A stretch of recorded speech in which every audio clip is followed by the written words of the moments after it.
Bonsoir à tous, bonsoir, bienvenue à l'épisode 8 de votre podcast favori, celui que vous aimez tellement, le si printanier. Bonsoir David. Bonsoir Soufiane. Alors on est encore le 23 avril, pour ne pas changer. Les gens, je pense, commencent à comprendre qu'on enregistre 2 épisodes le même jour, tu penses ? Je pense qu'on a l'audience qu'on mérite, donc c'est pas sûr. Ah.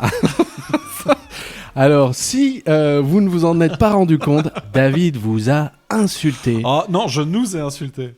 Ah. Il y a peut-être eu des dommages collatéraux. Les fameux dommages collatéraux. Voilà, on est très content de vous accueillir à nouveau. Tu vas nous présenter un petit sujet. Vu le titre, ça risque de chambouler les chaumières. Pour chambouler, je sais pas, je voulais parler des conférences gesticulées. Alors, qu'est-ce qu'une conférence gesticulée ?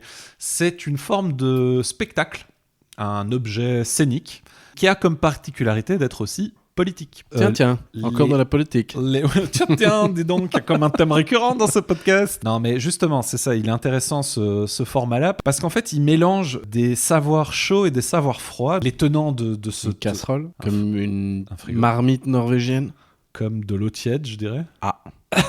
Comme un mitigeur de douche. Ça, c'est beau. Voilà. On regarde le mitigeur. Ou comme un Scooby-Doo, qui était ce qu'il proposait. Donc le Scooby-Doo, tu sais, ce petit... bracelet que tout le monde des années 90, là, qu'on entrelaçait dans les cours de récréation. Qu'est-ce qu'on peut dire au sujet du Scooby-Doo ? C'est un chien qui résout des énigmes à base de fantômes. Et c'est jamais un fantôme. Scooby-Doo. Oh, une nouvelle voix débloquée.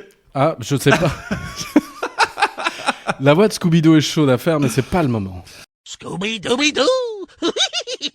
Non, mais ce qui est intéressant, donc savoir chaud et savoir froid, c'est quoi ? Les savoirs chauds, c'est les savoirs qu'on acquiert dans une vie, donc les leçons en fait qu'on apprend dans l'école de la vie, n'est-ce pas ? Comme diraient les... N'est-ce pas ? N'est-ce pas ? Et les savoirs froids, c'est plutôt tout ce qui est savoir académique, peu importe la discipline. C'est un récit généralement qui est ancré dans la vie des gens, donc ça c'est le côté savoir chaud, et c'est ça qui rend le format intéressant d'après moi. Les personnes qui présentent un bout de leur vie. Et comme disait Mirabeau, puisque j'aime bien me la péter, l'homme est comme un lapin, il s'attrape par les oreilles. Autrement dit, c'est le fait qu'on te présente une histoire et non pas une conférence avec des PowerPoint, avec des bullet points et je ne sais quoi, qui fait que tu as envie d'écouter l'histoire parce qu'on te parle de la vie de quelqu'un. Sauf que c'est là tout l'intérêt, tu prends un peu de recul et tu présentes ça avec des petites pépites de savoir froid dedans. Le but de la conférence gesticulée, c'est de prouver que toutes nos trajectoires de vie sont politiques d'une part, et d'autre part de rendre visible notre propre récit de vie, loin des détenteurs institutionnels du savoir. Autrement dit, tu prends un peu de recul par rapport à ta vie et tu lui donnes une visibilité. Et c'est un peu légitimer aussi que nos vies sont porteuses de leçons, d'apprentissage, et que c'est pas l'apanage d'une élite qui passe à la télé, quoi. Ouais, il faut pas être forcément un expert en philosophie pour pouvoir parler de la vie. Il faut pas être un expert en machin, etc. Que chacun... En santé, pour parler de soins de santé, etc. C'est très Ruffin. Très Ruffin ? Ouais. Ruffin c'est dommage, je sais pas imiter Ruffin, mais... Je parlais avec Marlène, caissière à Carrefour, ce matin. Alors, qui parle de Marlène ? Je sais pas le faire. J'adore, belle tentative. Je sais pas le faire. Non, c'est bien. L'origine, peut-être pour revenir à la conf gesticulée, c'est un gars qui s'appelle Franck Lepage, qui était, à l'époque, je sais plus, qui avait un poste institutionnel dans le secteur socioculturel en France à l'époque, et qui un jour, au détour d'un festival, a demandé à un programmateur s'il pouvait obtenir une scène, parler de un truc ou l'autre, et il n'avait pas trop préparé, quoi. Et il est sorti ce format-là, en fait. Enfin, à l'époque, ça s'appelait pas comme ça n'existait pas. Et quand tu dis à l'époque, c'est genre, on s'est daté un petit peu du début en Belgique. Alors non, Franck Lepage, il est français, du côté de Rennes, donc plutôt breton, et je dirais que ça doit avoir 20 ans, ok, un truc comme ça. D'ailleurs, big up à Franck, qui est en train de s'associer avec le Canard Réfractaire, qui est une chaîne YouTube militante française. Ils sont en train de lever des fonds pour faire des collaborations. Et donc là, j'ai dit Franck Lepage, mais je vais y venir après, c'est un collectif, hein.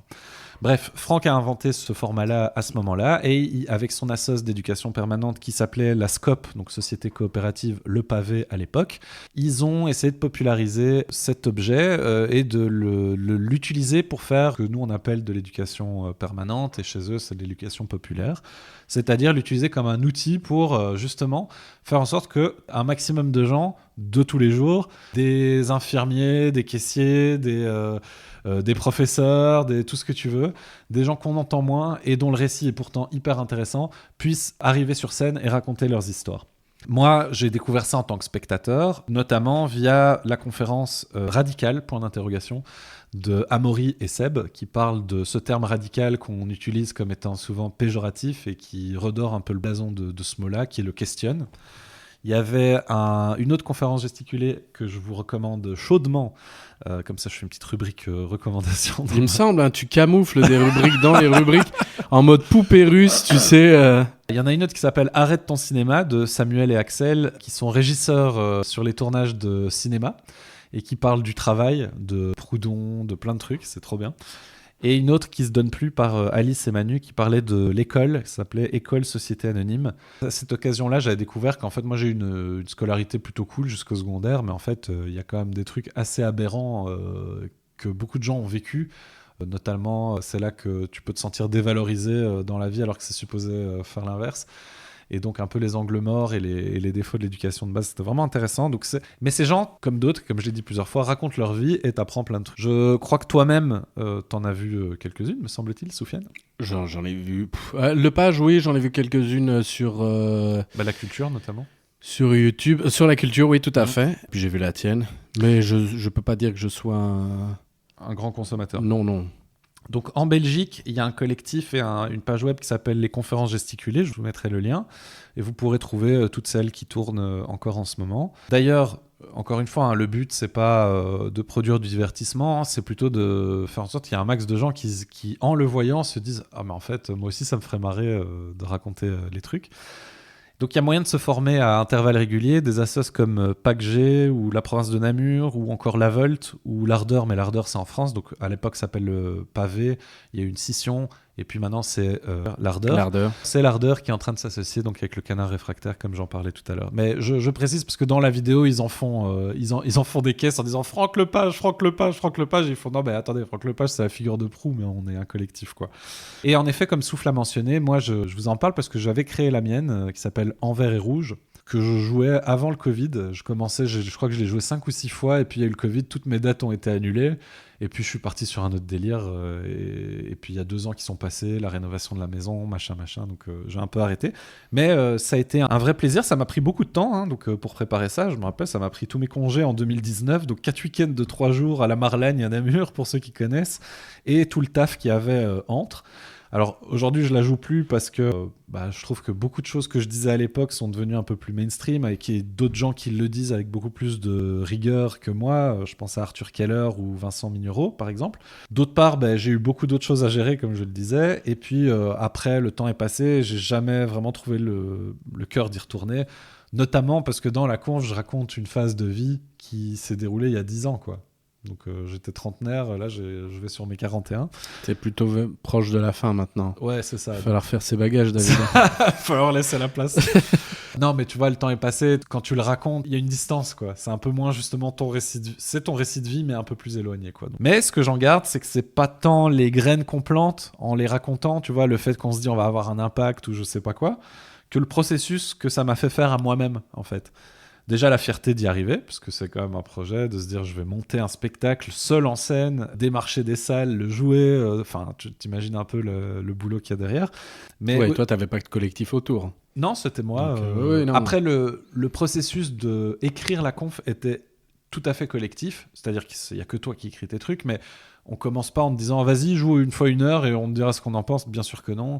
Il y a une première scène, tu la joues devant les autres, on en discute. Et donc il y a plein d'apports, t'es orienté, enfin tu vois, donc c'est quand même très collectif comme façon de construire, mais in fine c'est quand même toi qui écris, c'est toi qui réécris, c'est toi qui joues, etc. Donc c'est quand même une certaine fierté d'y être arrivé. Plein de rencontres, que ça soit dans le processus de création, mais aussi dans les dates où je l'ai joué. Et surtout, toute la réflexion sur ton propre parcours, du fait de devoir le mettre en scène, le raconter, tu dois faire un petit pas de côté pour le regarder, lui donner une trame. Ouais, une direction, un sens, quoi. Hein, tu vois, donc tout ça, c'est vraiment intéressant. Et malgré que je le joue plus, moi je garde quand même le goût d'aller en voir d'autres. Notamment, je fais un petit peu de pub pour J'habite, tu habites, il spécule, que je n'ai pas encore vu des recos de Sarah Delatte qui parle de, donc vous avez compris, de spéculation immobilière notamment. Voilà. Que dire de plus ? Oui, j'entends que maintenant c'est un peu devenu... Il y a certaines voix qui disent que c'est un peu has-been, parce que ça a un peu fait son temps, genre comme c'était une mode. Et pourtant, tu l'as dit, ça a 20 piges, donc... Ouais, mais donc il y a eu un pic de fame, on va dire, tu vois, okay. dans les milieux, tout ça. Mais moi, je pense pas. Et il y a une petite vidéo qui développe un peu, mais... je pense que la démarche reste pertinente de dire, en fait, on part du quotidien des gens de tous les jours, et on essaie de voir qu'est-ce qu'on peut en tirer. Allez voir, et si vous allez voir une et qu'elle est pas top, vous laissez pas décontenancer, allez en voir une autre. C'est vraiment, ça vaut la peine, il y a des petites pépites. Là, j'en ai donné que 3, mais il y en a plein d'autres. Ouais, ça m'avait marqué le côté que chaque individu a de la politique et du sens dans sa vie, là où souvent on entend certaines personnes dire « Ah, mais non, moi, ma vie, elle est ordinaire.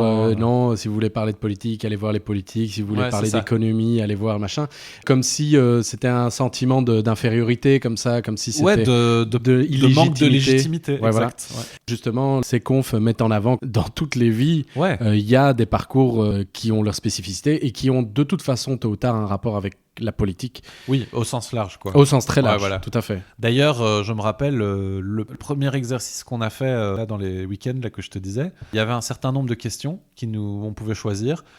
Par exemple, quelle est l'histoire de mon prénom ? Est-ce que j'ai un deuxième prénom ? D'où il vient ?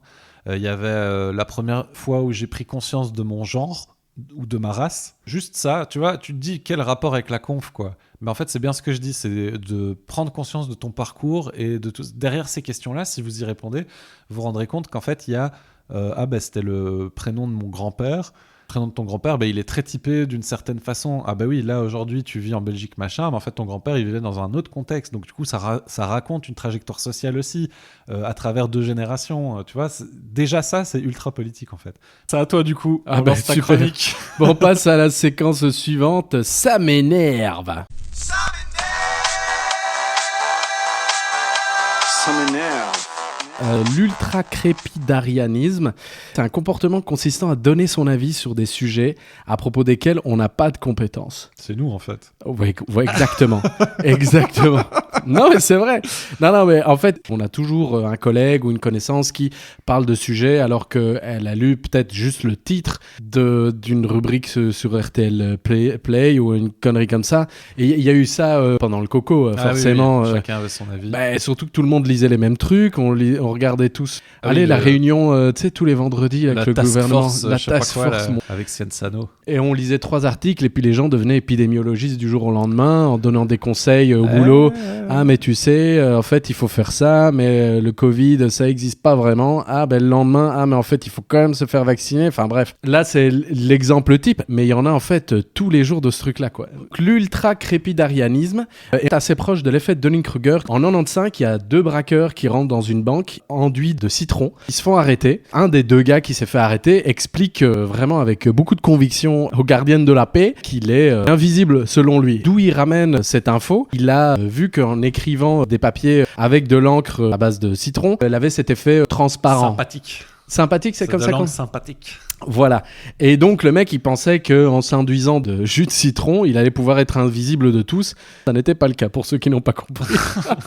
Et donc, tout comme l'eau de Javel ne soigne pas le Covid. Hein. Voilà, spécial dédicace à président de la première puissance mondiale. Et donc, à ce moment-là, suite à cette affaire, 2 psychologues, donc David Dunning et Justin Kruger, décident de se pencher sur cette situation. Ils sont psychologues, ils font des études sur des étudiants en leur demandant de faire des auto-évaluations dans des domaines de la logique, du raisonnement, dans la grammaire et l'humour. Ils leur demandent de se comparer les uns aux autres. Ils remarquent 4 choses. Ils remarquent que la personne incompétente tend à surestimer son niveau de compétence. Que la personne incompétente ne parvient pas à reconnaître la compétence de ceux qui la possèdent véritablement. Que la personne incompétente ne parvient pas à se rendre compte de son degré d'incompétence. Et enfin, s'ils ont une formation, elles pourront reconnaître à l'avenir et accepter leurs lacunes. l'effet a été dessiné et on vous mettra le graphique avec en abscisse le degré de compétence et en ordonnée le niveau de confiance. Et ça met en évidence du coup des différentes phases. La fameuse montagne de l'ignorance où vous connaissez pas grand-chose en votre sujet mais vous êtes super confiant. Ensuite, la chute de la réalité où en fait vous commencez à avoir assez de compétences pour vous rendre compte que vous y connaissez vraiment pas grand-chose. La vallée de l'humilité, c'est vous vous rendez compte que vous y connaissiez pas grand-chose mais vous allez être amené à engranger de plus en plus de connaissances pour apprendre et vous former un peu plus là-dessus. Et là, vous gagnez de plus en plus en confiance et vous arrivez au plateau de la consolidation. Vous venez très très expert en quelque chose, mais voilà, vous gardez un degré de confiance qui est quand même nettement en dessous de celui qui était débutant dans ce savoir. L'effet de Dunning-Kruger, c'est plutôt un biais. Et pourquoi je voulais vous en parler, c'est déjà pour maintenant vous le remarqueriez, que ce soit dans les collègues ou dans votre entourage, où des fois en fait les gens donnent simplement un avis alors que derrière c'est fondé sur aucune particulière recherche. Et donc c'est important aussi de préciser quand c'est un avis ou quand c'est vraiment quelque chose que vous avez lu c'est ça, de pouvoir d'un savoir tangible, quoi, de dire ça c'est mon avis. Ou d'au moins exprimer un doute en disant bon voilà, je suis pas certain de ça mais il me semble que. Voilà, c'est déjà un bon début. Que survoler un sujet, c'est vraiment pas le connaître. Mais nous, par exemple, quand on parle d'un truc, même moi là de Dunning-Kruger, j'ai un temps limité pour ça. Je ne suis pas pour autant psychologue, ni anthropo, ni tout ce que tu veux. Maintenant, vous ne connaissez toujours rien au biais de Dunning-Kruger. Il y a deux trucs. Le premier, je trouve, ça fait un écho à la rubrique d'avant sur les conférences gesticulées où justement on essaye de réhabiliter, relégitimer le discours des gens de tous les jours et le recul qu'on peut avoir sur nos propres existences et en particulier sur les questions politiques. Donc il y a un côté en effet ultra-crépidarianerisme, je sais pas quoi. Moi j'ai découvert le terme via Étienne Klein, qui est un scientifique français assez médiatisé. Mais le premier truc que je me suis dit, c'est ce mec se la pète en fait. Et ça contribue à le savoir n'est détenu que par les scientifiques, etc. Tu vois. Alors que justement, ça va un peu à l'encontre de ce que je disais juste avant. Maintenant, il faut doser parce que tu peux pas non plus... pas sur tous les sujets. Pas sur tous les sujets tout le temps, avoir un avis sur tout. Enfin, si, tu peux en fait. Je pense que toi et moi, on a un avis sur plein de trucs. Tu peux pas t'autoproclamer épidémiologiste par exemple ou avoir un savoir. Non, mais je pense que les gens dont tu parles, ils disent pas je suis épidémiologiste. Ils disent c'est mon opinion, elle est valide. Tout comme toi et moi, en fait. Ouais, mais rien que cette phrase-là, elle est jamais amorcée dans ce genre de débat. Non, mais c'est un peu... Ah oui, mais tu sais, les vaccins, c'est pas bon. Je dis vaccin parce que c'est quelque chose que tout le monde peut-être a vécu pendant le coco. Ouais, mais... ça donne l'autisme. Voilà, mais il y a ça sur vraiment d'autres sujets. Oui, bien sûr. Et donc, du coup, ça... les gens n'amorcent pas... Donc ça, c'est vraiment une tension qu'il y a au sein des milieux, on va dire, zététiques, esprit critique, ou même académiques, en fait. Une espèce de posture de nous, on a une méthode scientifique, on a un esprit critique, on essaye de débunker les biais, les sophismes, et donc, ce faisant, nous mériterions d'être plus entendus, et d'autres qui ne le font pas de moins, tu vois. Donc il y a un peu cette... j'essaie de dessiner à grands traits. Et d'un autre côté, je trouve que c'est vraiment pas si simple.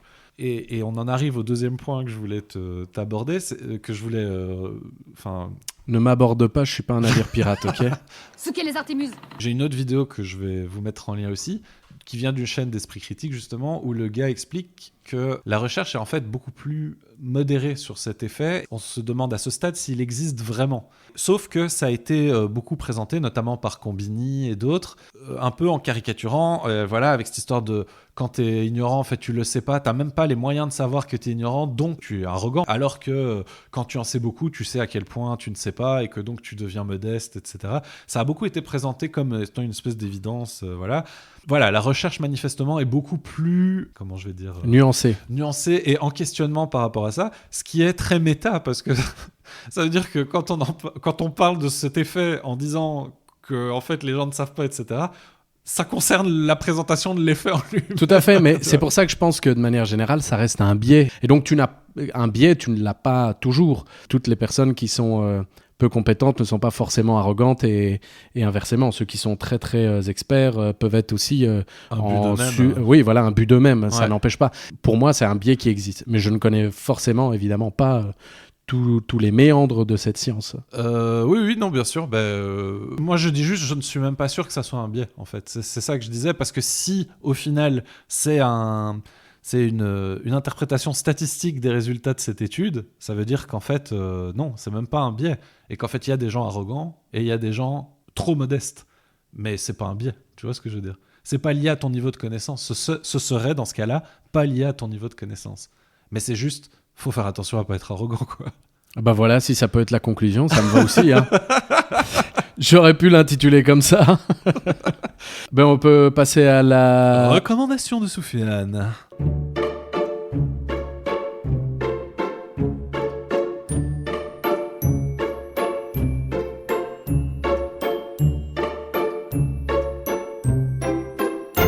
Moi, ma recommandation de cette fois-ci, c'est la chaîne YouTube Fulloscopy.